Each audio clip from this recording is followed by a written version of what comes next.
Question number 20, exercise 5.2. Ramkali saved ₹5 in the first week of a year and then increased her weekly saving by ₹1.75.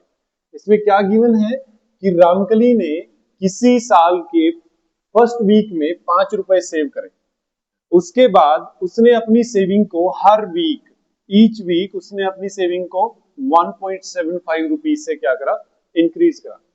If in the nth week, अगर किसी nth week में हर saving will become ₹20.75, कि किसी week में उसकी saving ₹20.75 जाती है, तो हमें बताना है कि वो कौन सा वीक होगा। It means the value of n। तो इसका सॉल्यूशन आपका क्या रहेगा, आपने स्टेटमेंट राइट करनी पड़ेगी यहां पर। क्या, Ramkali saved in first week.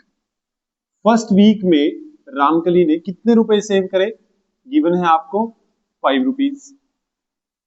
उसके बाद वो हर वीक अपनी सेविंग को किससे इंक्रीज कर रही है, ₹1.75 से। सो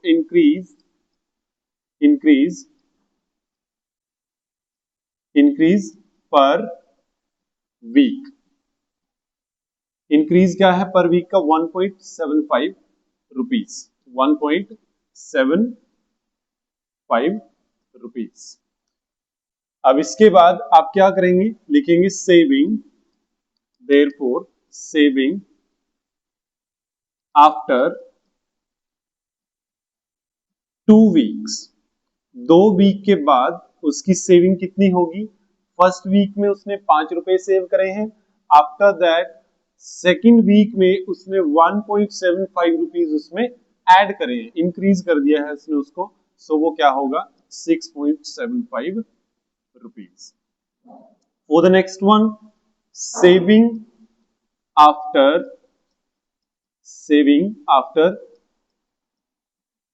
3 वीक्स।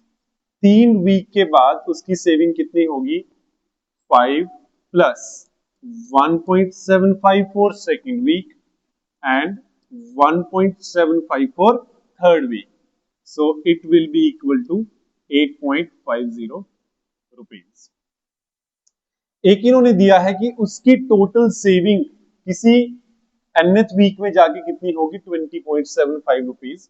सो हम क्या लिखेंगे, गिवन है आप लोगों के पास कि टोटल सेविंग आफ्टर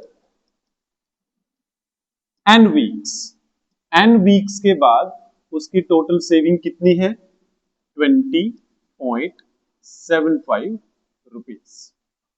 तो क्या करेंगे, हमारी यहां पर एक सीक्वेंस बनेगी, एक एपी बनेगी, बिकॉज सेम अमाउंट से हम उसको इंक्रीज कर रहे हैं। सो एक एपी है, एपी आपकी क्या रहेगी, उसने इनिशियली ₹5 उसने सेव करे थे। नेक्स्ट आपके 2 वीक्स बाद उसकी सेविंग थी ₹6.75। उसके बाद थर्ड वीक 3 वीक्स के बाद उसकी सेविंग थी ₹8.50 and the last one is ₹20.75।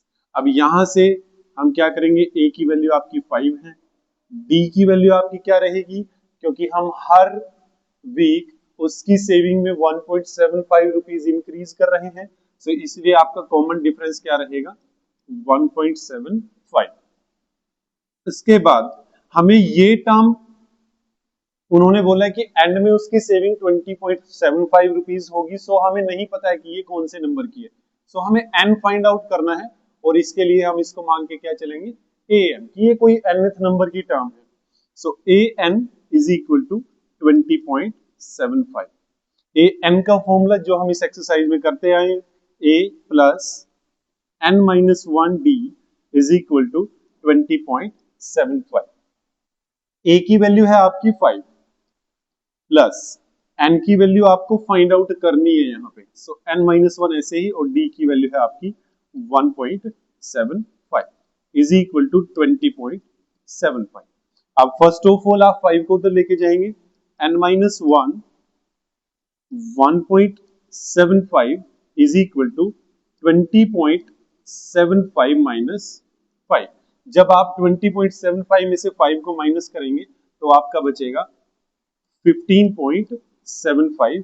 सो आपका क्या आया यहाँ पे n minus one is into में 1.75 इज इक्वल टू दिस, और n माइनस वन इसकी वैल्यू क्या होगी 15.75 डिवाइड बाय 1.75। मैं आपको पहले बता चुका हूं कि अगर आप डिवाइड कर रहे हैं और आपके दो नंबर्स दोनों में सेम नंबर छोड़ के डेसिमल्स हैं, लाइक यहाँ पर 2 डिजिट हैं आफ्टर डेसिमल, यहाँ पर भी 2 डिजिट्स हैं आफ्टर डेसिमल, तो आप इसको डायरेक्ट कट कर सकते हैं। You will not consider the decimal here because अगर आप इसको नॉर्मली ओपन करेंगे सो आप 1575 के बाय में 100 करेंगे और 175 के बाय में 100 करेंगे, जो 100 से 100 कट हो जाएगा, इसलिए हम उसको कंसीडर नहीं करेंगे। सो हम क्या करेंगे, ये दोनों ही नंबर 25 से डिविजिबल हैं। 25 7 जा 175 और 25 से जब आप ऊपर कट करेंगे तो आपका आएगा 25 6 जा 150, यहां से 7 बचेगा आपका, 25 3 जा 25 3 जा आपका रहेगा 75। सो आपकी वैल्यू यहां से फिर आप 7 से कट करेंगे, 7 1 जा 7 एंड 7 9 जा 63। So n minus one is equal to 9 और आपकी n की वैल्यू क्या रहेगी 9 प्लस 1। जब आप 1 को उधर लेके जाएंगे तो क्या आएगा 10। मतलब आफ्टर 10 वीक्स जो रामकली की जो सेविंग होगी आफ्टर 10 वीक्स क्या रहेगी 20.75। So this is your answer. Thanks for watching our video. Video को लाइक करें, शेयर करें और चैनल को सब्सक्राइब करें and press the bell icon to get notification of our next video. Thank you.